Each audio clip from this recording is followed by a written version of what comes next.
Order लेकर आए हैं?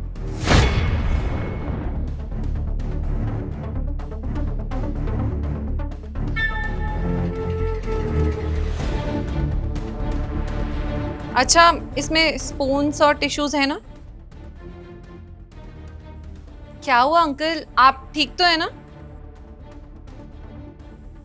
लगता है गूंगे हैं बेचारे, मेहनत का काम कर रहे हैं।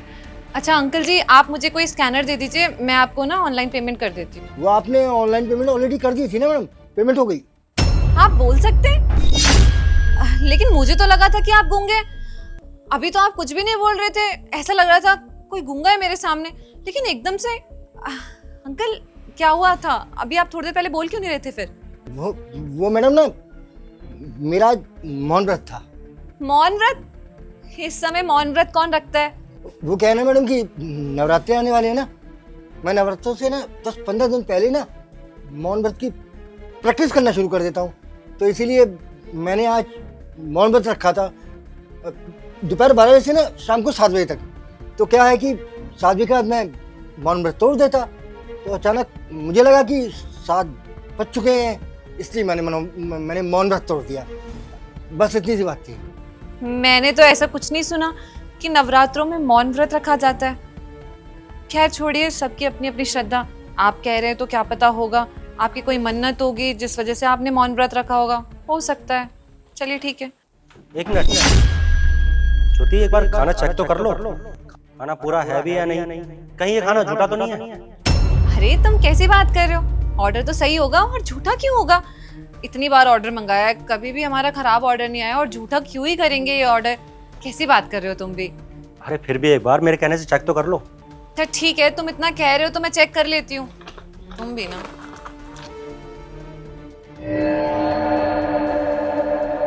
अरे ये ऑर्डर तो खुला हुआ है और ये पराठा भी खाया हुआ है। ऐसा लग रहा है कि किसी ने खाया है इसे। किसी ने नहीं, बल्कि इसी ने खाया है। ये क्या, ये डिलीवरी बॉय हमारे घर के आगे खड़ा हुआ है, इसका मतलब ज्योति ने खाना ऑर्डर किया है। पर ये खाना झूठा क्यों कर रहा है? इस डिलीवरी बॉय को तो बताना पड़ेगा, इसको इतनी अकल नहीं है कि किसी का खाना झूठा नहीं करके देते हैं, और ये खाना झूठा करके दे रहा है। अभी नीचे जाके इसको बता दो और इसकी कंप्लेंट भी करता हूँ। अब तुम बोलोगे ये खाना तुमने झूठा क्यों किया? तुम्हें पता नहीं है कि खाना डिलीवर करने का काम है तुम्हारा, सबका खाना सही सलामत पहुंचाने का काम है तुम्हारा, क्यों किया झूठा? लगता ज्योति ऐसे बोलेगा नहीं, अब इसकी कंप्लेंट करनी पड़ेगी। नहीं साहब, मेरी कंप्लेंट मत करना, मैं आपको सच्चाई बता देता हूँ।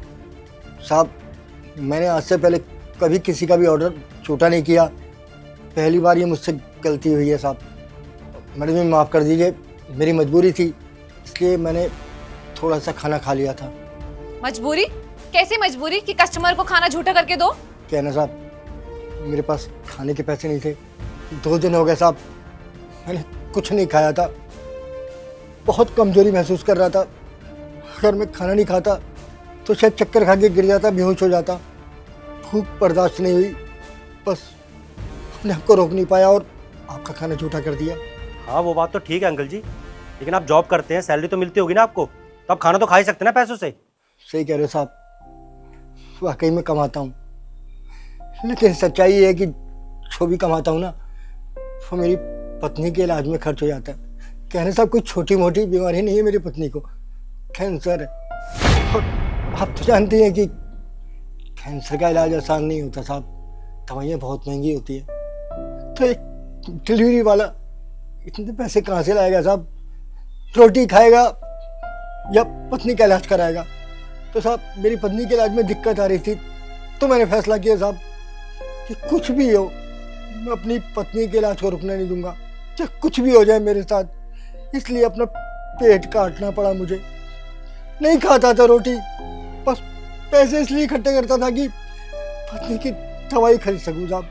क्या बताऊं साहब, मेरा दुनिया में पत्नी के अलावा कोई भी नहीं। बहुत प्यार करता हूँ उससे मैं साहब। बच्चे विदेश चले गए, पलट कहीं देखा उन्होंने कि बुढ़े बुढ़िया जिंदा भी है या नहीं, कैसे जिंदगी गुजार रहे होंगे, कोई परवाह नहीं की, कभी एक फोन तक नहीं किए साहब।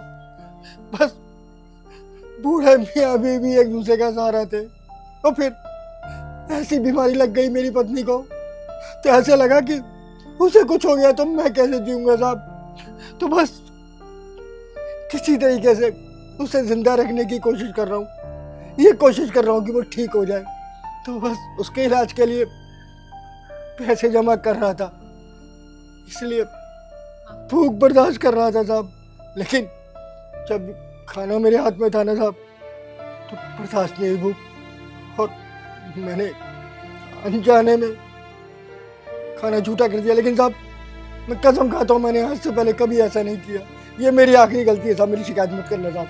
साहब इस गलती को माफ़ कर दो साहब। मैम साहब आप मुझे माफ़ कर दीजिए, मेरी कंप्लेंट मत कीजिएगा साहब। नौकरी चली गई तो मैं अपनी पत्नी का इलाज नहीं करा पाऊंगा। नहीं नहीं अंकल जी, माफ़ी मांगने की कोई ज़रूरत नहीं है। आप तो खाना खा रहे थे ना।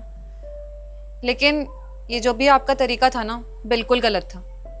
आपको ऐसे कस्टमर को खाना झूठा करके नहीं देना चाहिए। हम लोग आप पे इतना भरोसा करते हैं कि आप हमारा खाना बिल्कुल फ्रेश लाते हैं, क्योंकि हमें इसे खाना होता है। अब आप ही सोचिए ना, ऐसे झूठा खाना किसी कस्टमर को मिलेगा तो वो कितना डिसअपॉइंट हो जाएगा। अगली बार तो वो ऑर्डर करने से पहले भी 10 बार सोचेगा।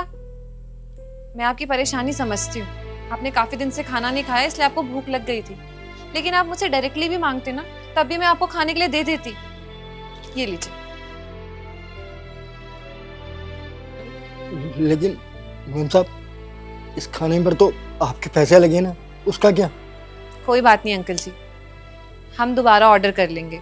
और वैसे भी हमें ऊपर वाले ने बहुत दिया है, हमारा कुछ नुकसान नहीं होगा।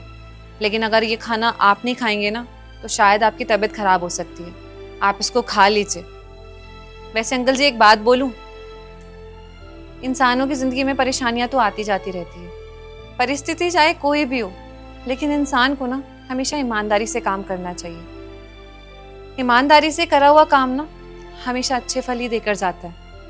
आज आपकी ज़िंदगी में परेशानी है, आपकी बीवी बीमार है, आपको 2 वक्त की रोटी भी खाने को नसीब नहीं हो रही है, इतनी मेहनत कर रहे हैं। लेकिन अगर आप अपना काम ईमानदारी से करेंगे ना, तो ऊपर वाला जल्दी आपकी ज़िंदगी से ये कठिनाई दूर कर देगा और आपके जीवन में दोबारा से खुशहाली आएगी।